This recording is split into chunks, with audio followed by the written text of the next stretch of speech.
क्यों अधिकांश national defence academy NDA के छात्र ही सेना, नौसेना और वायुसेना प्रमुख बनते हैं? दोस्तों, क्या आपने एनडीए के बारे में सुना है?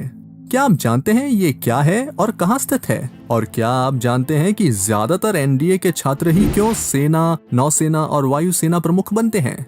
अगर नहीं तो हमारे साथ इस वीडियो के अंत तक बने रहिए, क्योंकि आज हम आपको एनडीए और उसके छात्रों से जुड़ी तमाम महत्वपूर्ण जानकारी आपके साथ साझा करने वाले हैं। फिलहाल अगर आप एक एनडीए एस्पिरेंट हैं और एनडीए एग्जाम्स और इंटरव्यूज के लिए प्रिपेयर कर रहे हैं, तो आप एसएसबी क्रैक एग्जाम्स की लर्निंग ऐप को गूगल प्ले स्टोर से डाउनलोड कर सकते हैं और घर बैठे एनडीए एग्जाम की प्रेपरेशन कर सकते हैं। दोस्तों, एनडीए एग्जाम देश के सबसे अधिक प्रतिष्ठित डिफेंस एग्जाम्स में से एक है। परीक्षा एनडीए के सेना, नौसेना और वायुसेना के विंग में प्रवेश के लिए आयोजित की जाती है। एनडीए परीक्षा साल में 2 बार 2 चरणों में आयोजित की जाती है। यूपीएससी उन कैंडिडेट्स की एक सूची तैयार करता है जो रिटन एग्जाम में मिनिमम क्वालिफाइंग मार्क्स प्राप्त करते हैं। ऐसे उम्मीदवारों को एसएसबी इंटरव्यू के लिए बुलाया जाता है। रेकमेंडेड, मेडिकली फिट और मेरिट इन कैंडिडेट्स को आगे की ट्रेनिंग के लिए एनडीए भेज दिया जाता है। एनडीए क्या है और कहाँ स्थित है? एनडीए इंडियन आर्म्ड फोर्सेस का जॉइंट डिफेंस ट्रेनिंग इंस्टीट्यूट है, जहां तीनों सेवाओं के कैडेट भारतीय सेना, भारतीय नौसेना और भारतीय वायुसेना एक साथ प्रशिक्षण लेते हैं। एनडीए खड़गवासला, पुणे, महाराष्ट्र में स्थित है। ये दुनिया की पहली ट्राई सर्विस एकेडमी है। एनडीए में शामिल होने वाले सभी कैडेट्स को 3 साल के लिए एकेडमी में ट्रेनिंग दी जाती है। अब हम आपको बताएंगे कि ज्यादातर एनडीए के छात्र ही क्यों सेना, नौसेना और वायुसेना के प्रमुख बनते हैं।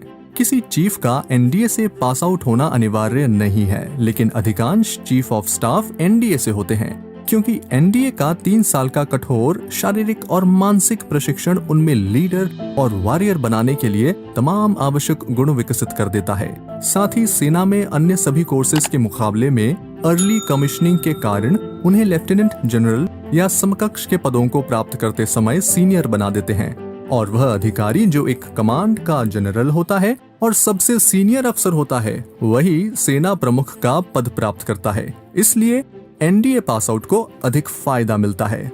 जब आप एक्स एनडीए को डायरेक्ट एंट्री से कंपेयर करेंगे तो पाएंगे कि कैडेट को 16.5 से 19.5 की उम्र में एनडीए में शामिल होते हैं और एनडीए से 19.5 से 22.5 की उम्र में पास आउट होते हैं।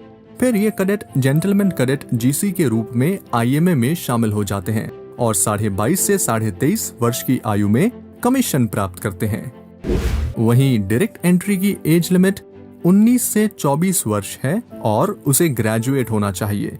इसलिए आईएमए में शामिल होने वाले अधिकांश उम्मीदवार 19.5 से 24 वर्ष की आयु सीमा के होते हैं और वे 1.5 वर्ष के बाद पास आउट हो जाते हैं और प्रशिक्षण के बाद 21 से 25.5 वर्ष की आयु में कमीशन प्राप्त करते हैं।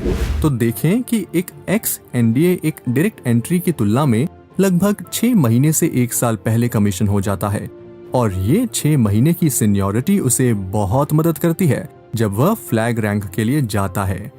इस तरह सभी कारण और संभावनाएं व्यवहारिक रूप से एक्स एनडीए के पक्ष में हैं। तो दोस्तों, ये थी कि क्यों अधिकांश एनडीए के छात्र ही सेना, नौसेना और वायुसेना प्रमुख बनते हैं के बारे में जानकारी, कि किस तरह एनडीए के छात्र हमारे देश की सेना के सबसे ऊंचे पद को सुशोभित करते हैं। और हाँ दोस्तों, अगर आप एसएसबी इंटरव्यू के लिए प्रिपेयर कर रहे हैं तो आप हमारे एसएसबी बुक्स को पढ़ना ना भूलें, और इन बुक्स का लिंक आपको डिस्क्रिप्शन में मिल जाएगा। हमें उम्मीद है कि इनके बारे में जानकर आपको मजा आया होगा और भारतीय सेना के सबसे ऊंचे पद पर आसीन होने का मन किया होगा। फिलहाल इस वीडियो को लाइक करना ना भूलें और दूसरे लोगों के साथ शेयर भी जरूर करें ताकि उन्हें भी ऐसी जानकारी मिल सके। और मैं फिलहाल लेता हूँ आपसे इजाजत। हम मिलते हैं आपसे एक और वीडियो के साथ। तब तक के लिए जय हिंद।